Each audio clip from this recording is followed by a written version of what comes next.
Today we're going to go over Streamline, the basics of the application. So towards that, I'm going to start a new project that we're going to build together. And I'm going to do that by using the spreadsheet connection. So I'm going to click New, Spreadsheet Connection. I'm not going to save what we have. And I'm going to show you what's in the spreadsheet so you can see the types of information that Streamline uses. So let's make sure you can see my spreadsheet.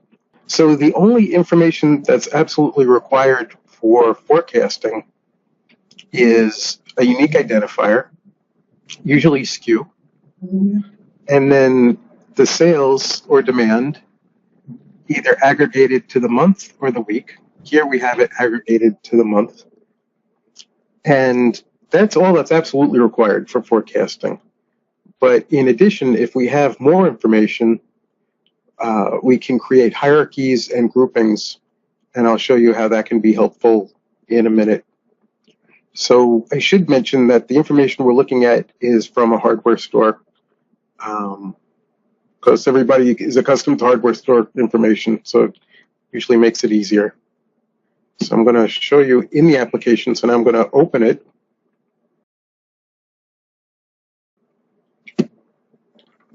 And I only have to do this the first time I open a new spreadsheet. But I have to tell it what the columns represent in the spreadsheet. So I'm going to make a very simple two-level hierarchy. I'm going to make item category, and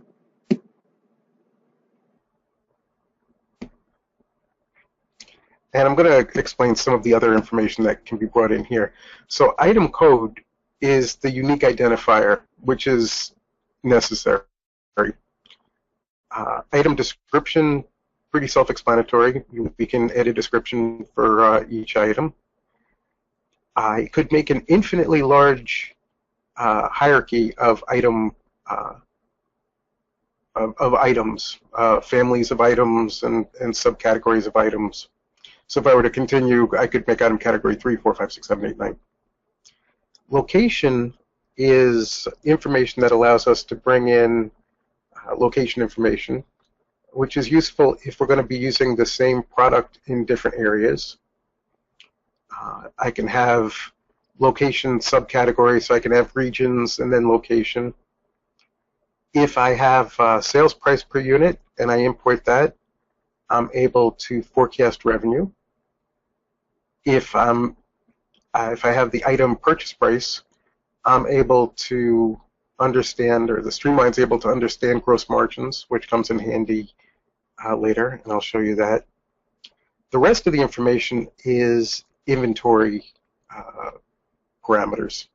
And I can import them now, or since Streamline is very flexible, I can import them later.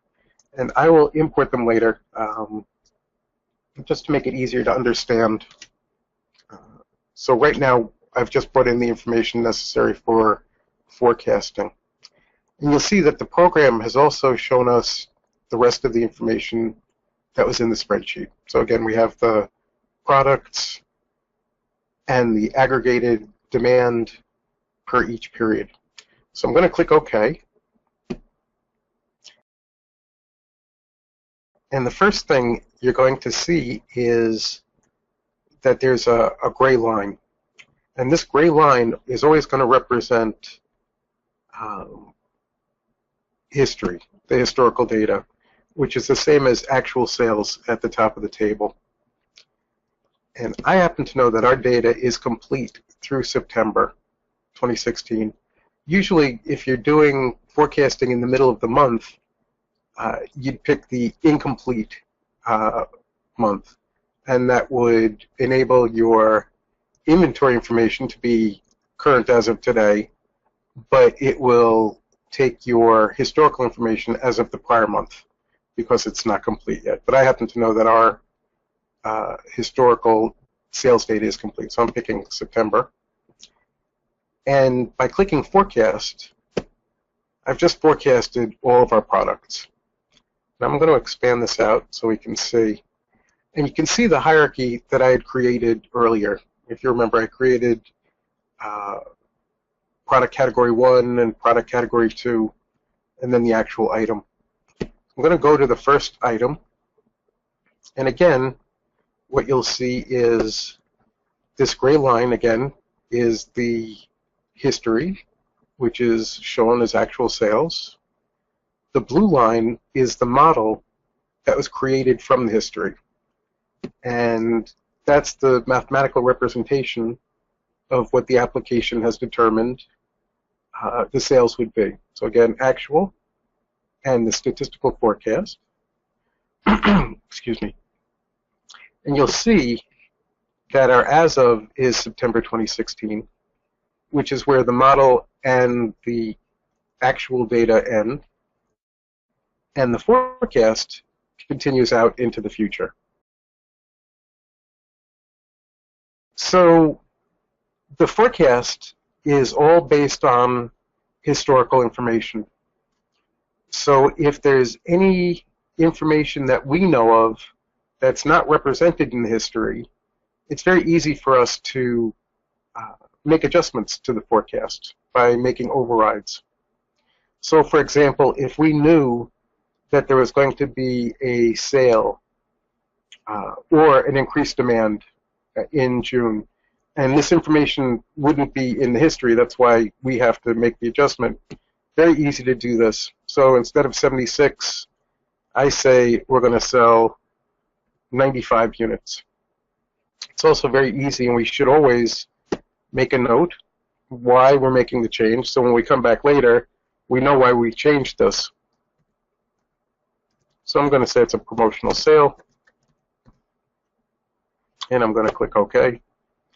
And now, anytime I hover over this, the last person that made a change, and the change shows up.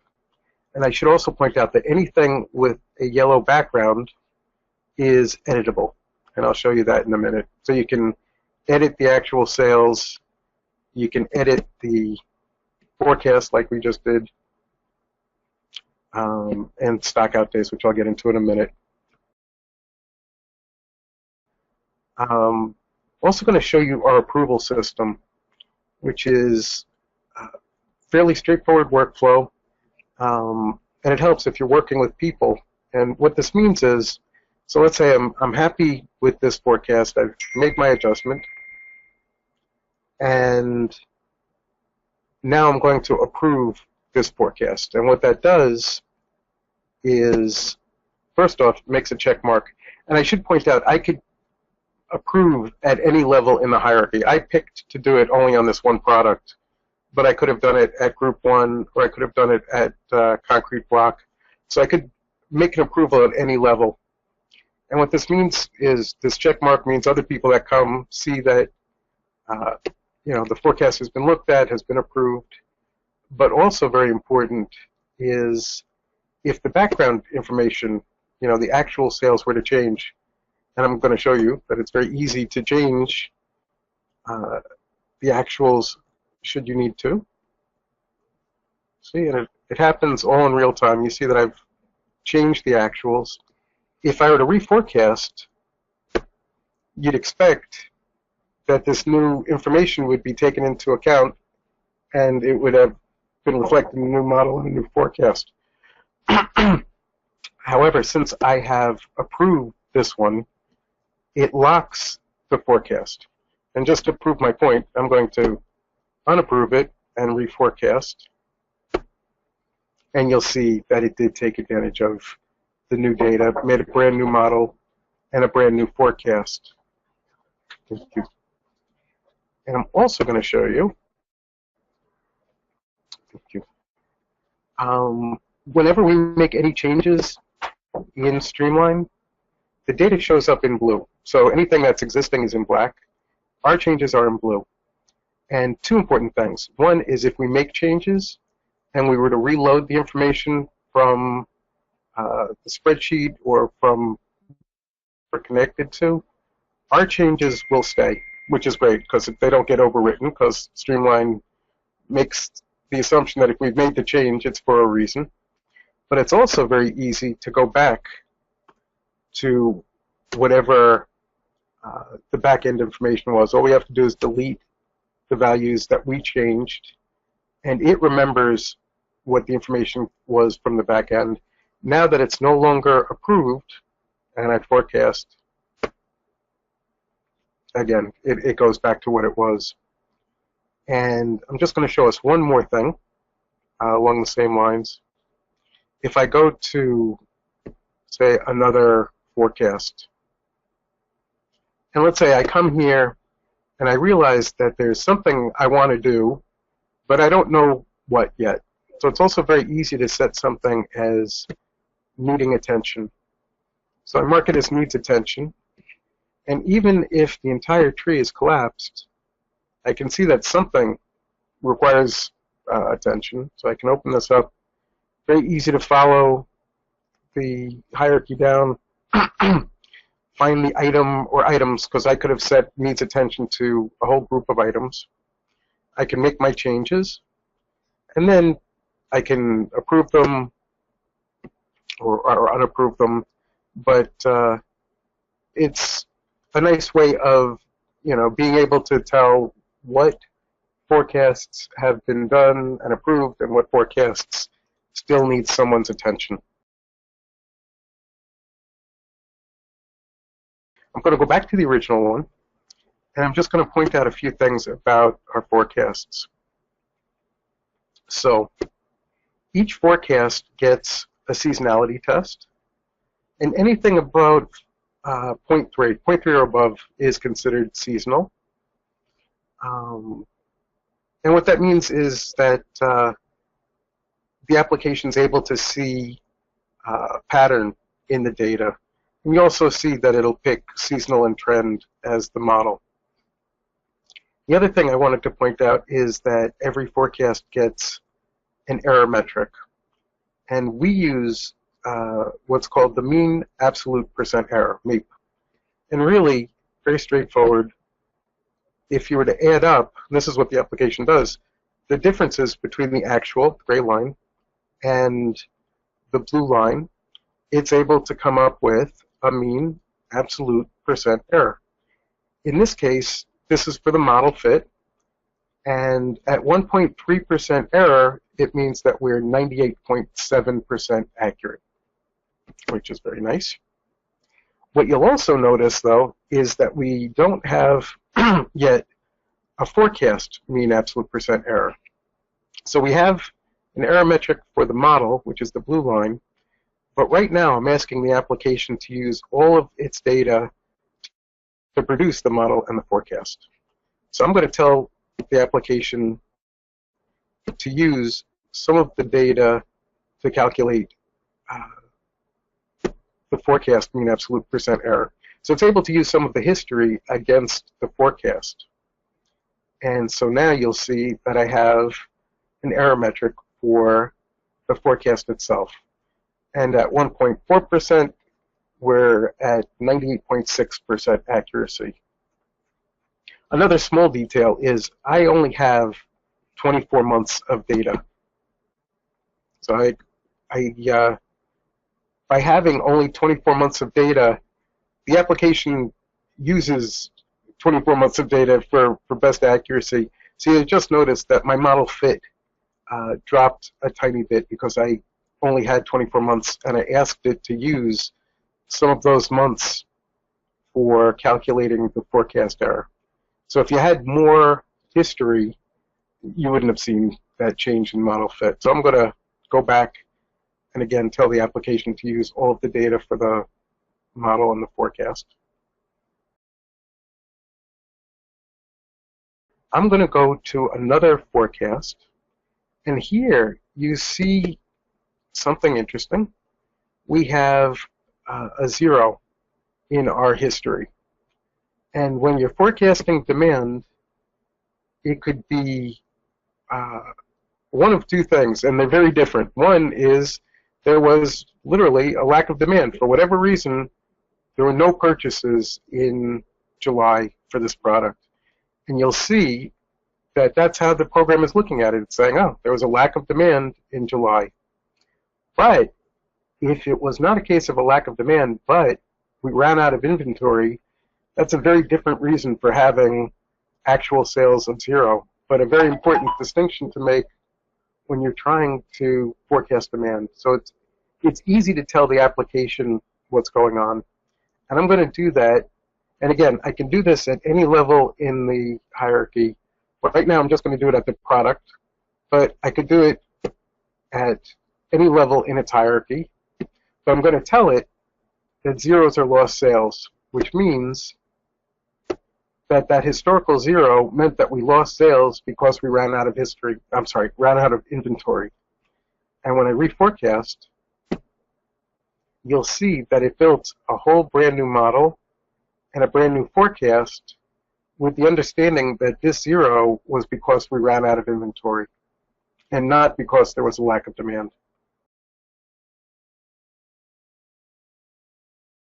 So I'm going to keep going. Here we have a number of products. These happen to be lumber products that have all been grouped together. And you'll see that each has its own history and its own model and its own forecast until we get to this last one, and you'll see it really has no history. Well, that's not completely true. It's got a little bit of history. It's got 2 months of sales. So 1 month that had 35 and then 45. And Streamline will always give the best forecast it can given the data that's provided. So given only 2 months of data, Streamline is giving us what's called a constant level. So it's using a constant level model, which really is just the average of these 2 data points. However, since we have this other information, the other products that are related, I'm able to take advantage of that. And I'll show you that by changing the forecast approach. So bottom up is the default, and bottom up means that every forecast has its own history and its own model and forecast. I'm going to use top down. And I'm only doing it on this one product. Again, I could change it and use this at any level in the hierarchy.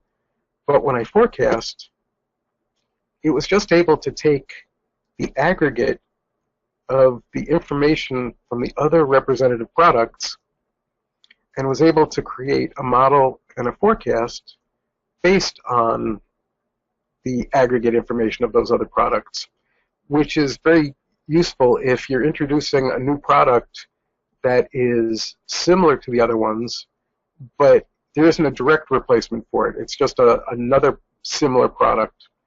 And this way we can come up with a forecast even though there's no history. Now there's another way of accomplishing this, which if there's a direct replacement, so I'm just going to set this back the way it was, and reforecast. So let's say we had an older product that was being replaced.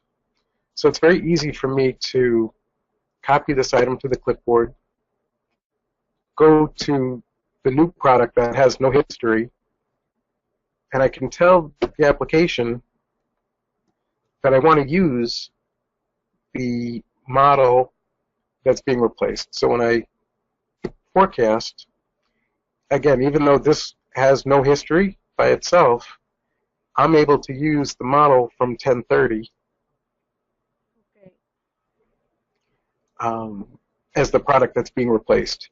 So I can take the information of the product that has history that's now leaving and use it on the new product that's replacing that one. I could also get fancy, not that it's terribly fancy, but if the new product is better and we expect it to do a little bit better than the other product, I can use the multiplier at the same time. So I can say it's going to be exactly the same way as the model for H1030, but will be 5% more sales because it's a better product. When I reforecast, well, it's hard to tell because everything got resized, but I've just added 5%. You can see that there's a little multiplier symbol over here. So you're able to use an existing model and at the same time modify it with this multiplier to account for if we believe this new product is going to do a little bit better or a little bit worse. Let's say it was being cannibalized from the product that we're saying is replacing it.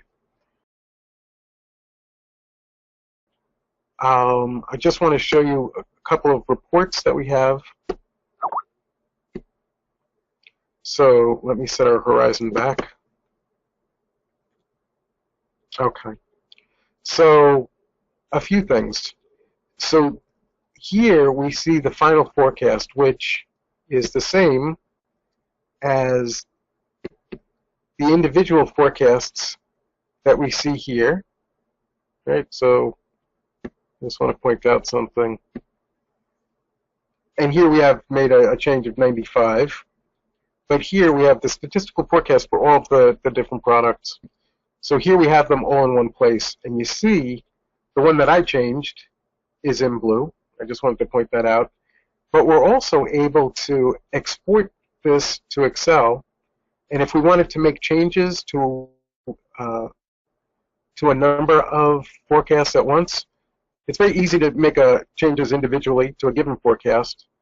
But it's also very easy to export this to Excel, make our changes, and then we can re-import them. So we can make changes to a bunch of forecasts at once if we needed to. A couple other nice things about our reports is the way we can aggregate them.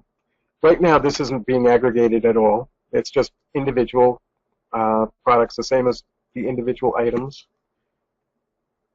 But I could, well, they're all individual items, so that didn't help much.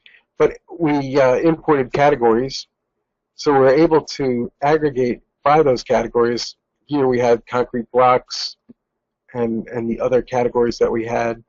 It tells us the number of items we had per category and aggregates the final forecast numbers up. Same thing with category 2.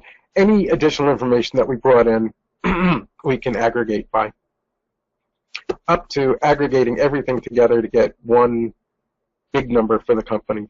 So this works the same for all of our reports, this aggregation.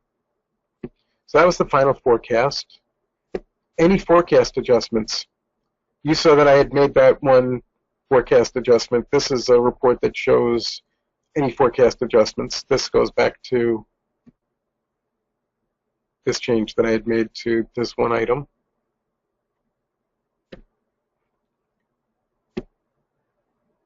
Forecast accuracy.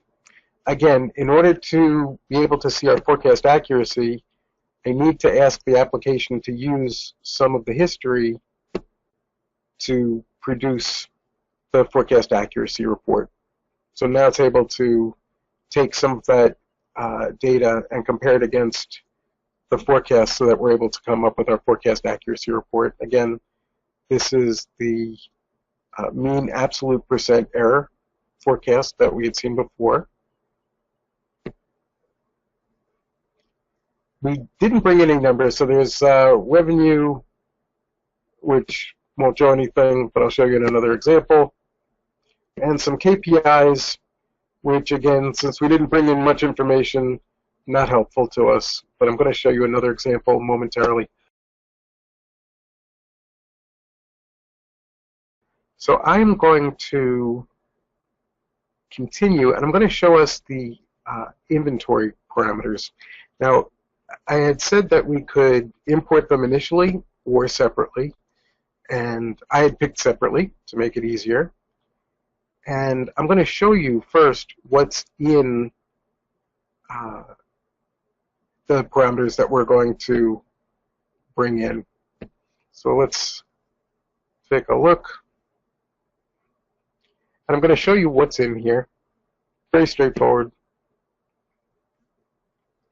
So what I'm also going to do is show you it in the application because it's exactly the same information. So we have our products and on hand and back orders and amounts coming to us. Since it's exactly the same information in the application, I'm going to show it to you in the application. So I'm going to click Open. And by doing that, I've just brought in our inventory parameters. And I'm just going to open up a few more columns to show us some more of what Streamline can do.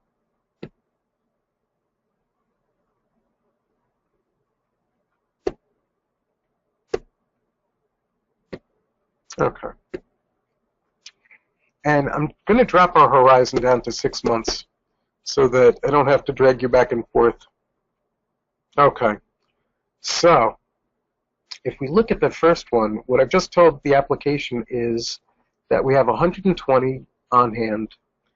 And the reason this cell is green is because we have enough for our current demand, including our lead time. We have no back orders. We have 50 coming to us from our supplier, and our lead time is 15 days to get here from the time we order till the time we receive it. If I had imported additional information, I'd be able to import the actual delivery dates for the items. In this particular case, we didn't. But with the more specific information, the application is able to show us more specific inventory information. And I'll show you that in another example. We order this product monthly. That's what the order cycle is.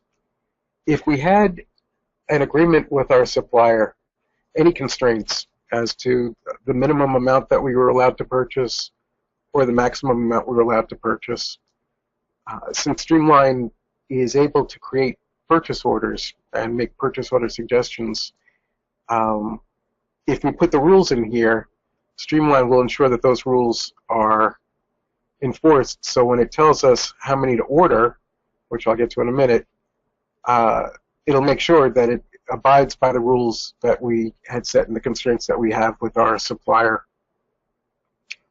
Rounding ensures that the purchase order aligns with how the product is shipped. So, for example, if they come 10 to a carton, we would put 10 in here so that the order that Streamline creates would be in multiples of 10. It would align to how the product is shipped. So we wouldn't come up with an order that would be, say, 7.3 cartons. It would be 8 cartons to ensure that it was aligned with how the product was shipped. This is something that allows us to help Streamline. So it's very straightforward. The service level, what it means is, and I'll show you, we can set this per item, or we can set them all together. But what the number represents is service level, which in turn means how much we're willing to run the risk of stocking out. So if I set a service level of 95, Streamline will use safety stock in order to ensure that we have enough inventory to cover 95, in this case, 95% of our sales, or the other way of looking at it is it would allow us to stock out 5% of the time. As opposed to the next one, it's only allowing us to stock out 2% of the time. And the reason you might want to do this is if you want to lower your carrying costs. So by having a higher service level, it means that we need to have more inventory, so our carrying costs are higher, but we have a lower chance of stocking out. We only have a 2% chance. We're asking the application to ensure we only have a 2% chance of stocking out based on the projected demand. And for some items, it might be more important to have a higher service level. So if I have products that are based on another product, I might want, if one product is needed in multiple products, it might be worth having a higher carrying cost and have a higher service level for that one and a lower service level for the products that aren't being dependent upon. Hopefully that made sense. What I'll show you is I can change the service level. And just to show you, I'm going to drop it to 90. And what this actually means is it's going to look at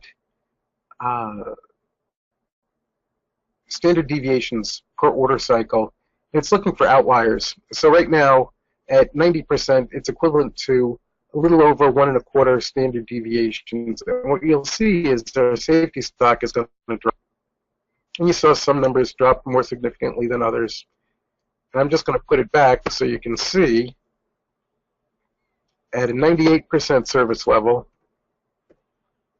it's looking at a little over 2 standard deviations.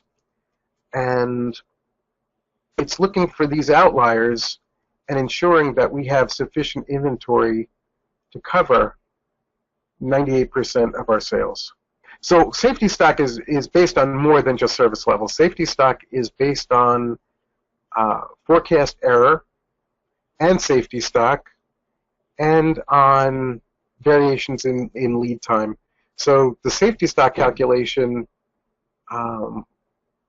service level is part of that. That's our control of helping Streamline understand how important this product is to keep in stock or not, and to balance between carrying costs and inventory.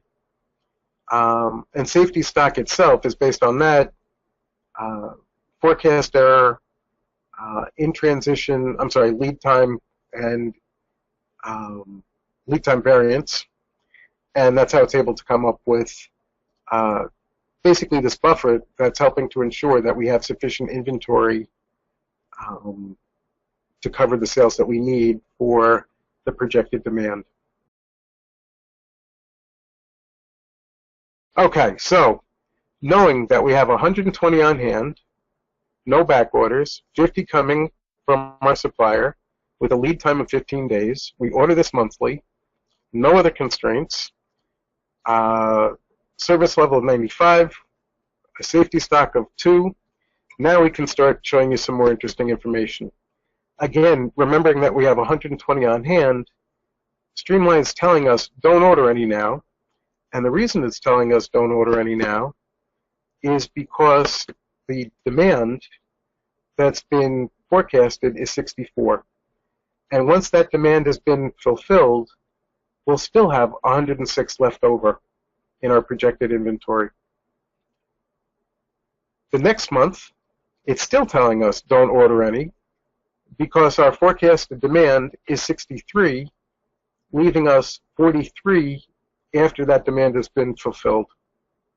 Then, finally, it's telling us in the next month we should order 70 because our demand will be 75, at the end of which we'll have 38 left over. You'll see that these two cells are green because we were overstocked, because we started with 120. So that was much more than we needed for October or November. And you'll see there's a summary at the end that shows us the amount that we were overstocked.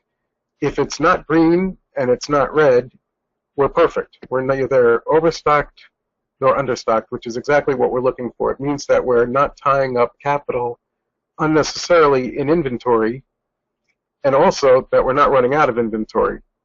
So let me show you another example where it didn't work out quite as well.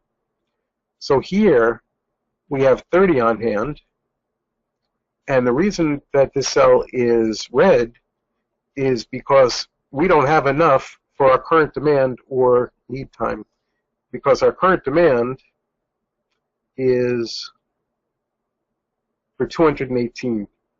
So 30 is certainly not enough for our current demand of 218, but the application is telling us we'll order 216 now, which will give us a 31-day supply, and you'll see that by next month we're perfect again. We're not overstocked, we're not understocked. One last example. Here we have 35. You know what? I could do, nope, I have to do this one. We have 35, which is not enough because our demand is 240. So Streamline is telling us we should order 331.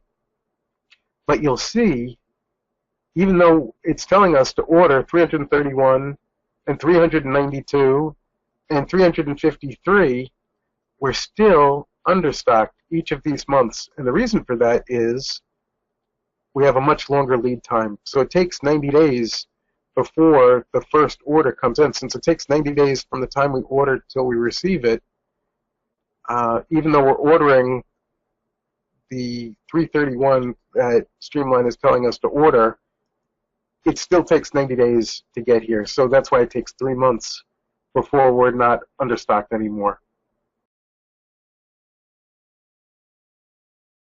The last thing I'm going to show you on this very simple example that we've built together is exporting our purchase orders, which is very straightforward.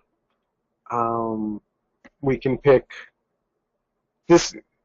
This is what Streamline has determined our needs are for all of our products. If we had pricing information here, and I'll show you that in another example, it'll tell us the entire price of the purchase order.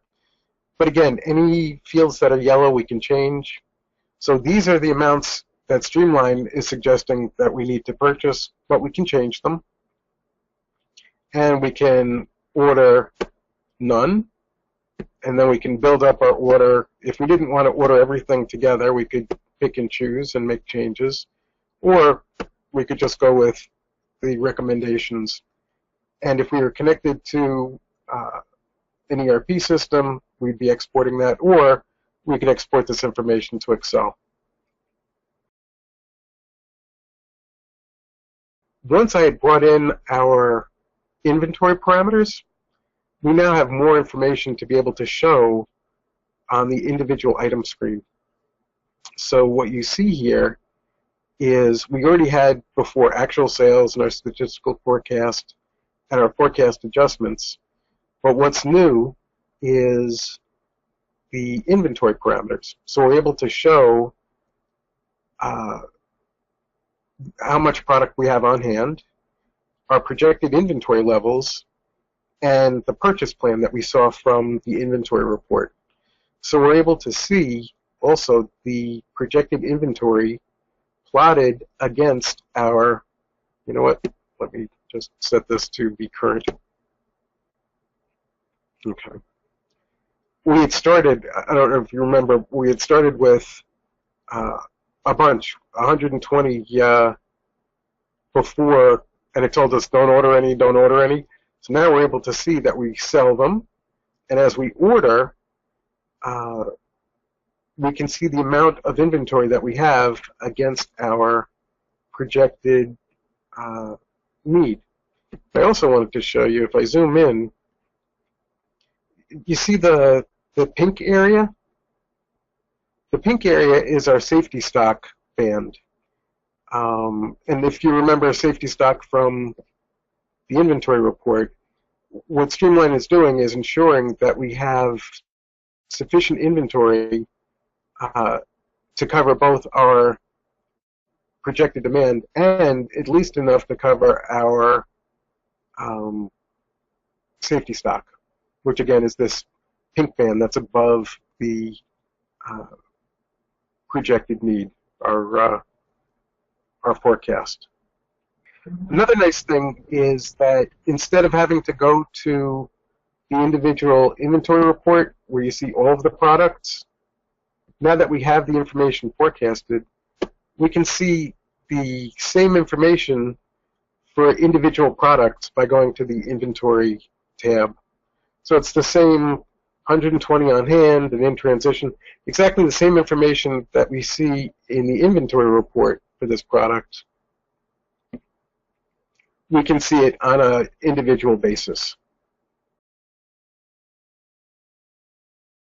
So now under our KPIs, since we put in our costs and our selling price, we're able to see a dollar value for our inventory.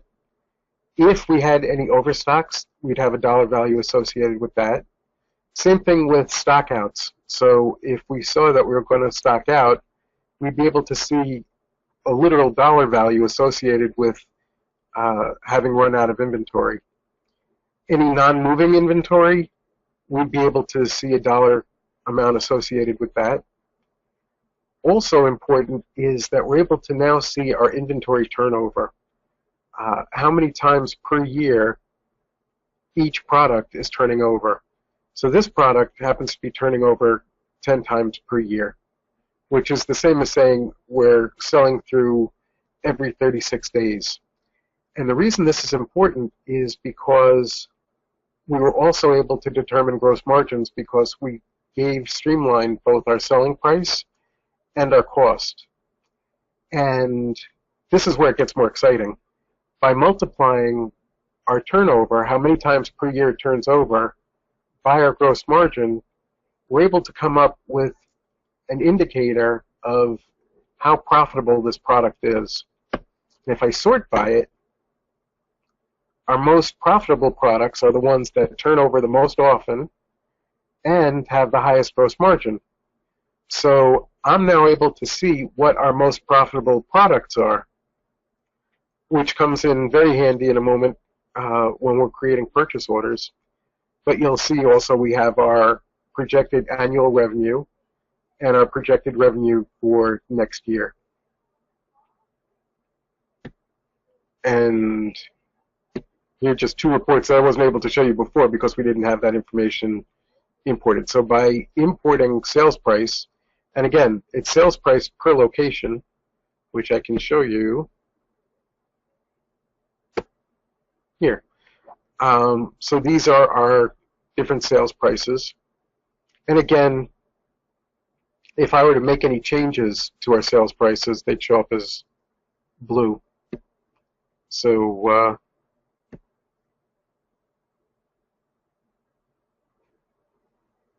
here, I'll just change one.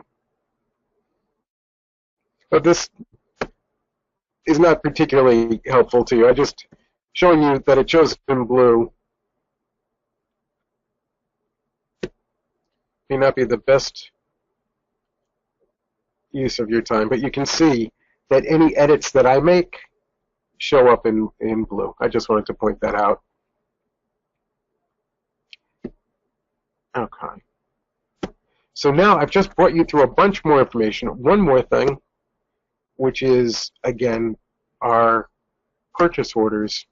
So now that we have this turn-earn index, I wanted to show you that you can sort by it. So now we're able to sort by our most profitable products. So I'm able to order, and ensure that I'm paying attention to our most profitable products first. And if I wanted to not order everything, I'd be able to order our most profitable products, which is not to say that you don't have to also order your least profitable products as well, but it's a start, and it also tells you the overall purchase price if we gave all of the costs. Apparently we only imported the cost for winter coats. Okay. So we have two different locations since we've imported location information. And you can see that we're selling the same products in two different locations. And you can see that there's a separate history and a separate model and a separate forecast for the same product in two different places. So different forecast, different model, different history, different model, different forecast for the two different locations. You'll also see that the sales price happens to be the same for both of them, but it doesn't have to be. I can say that I'm selling it for $2.25 in this location, and you'll see it expands all the way out because it figures it's not just for 1 month. So I'm able to forecast revenue for this one product in 2 different locations.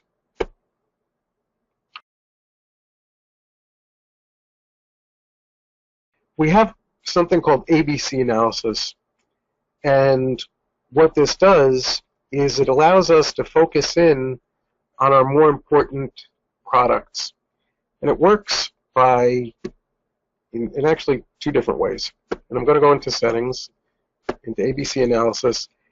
If we had imported our selling price, we'd be able to forecast revenue.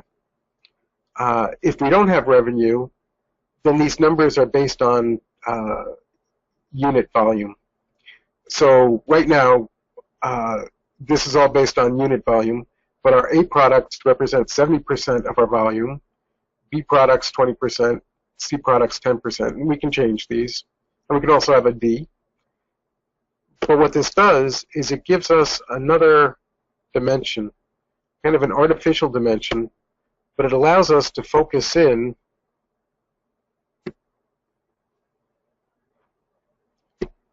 and in this case, we can see our A products are the ones that are 70% of our volume. And then our B products represent the ones that are 20% of our volume. So we're able to focus in on our more important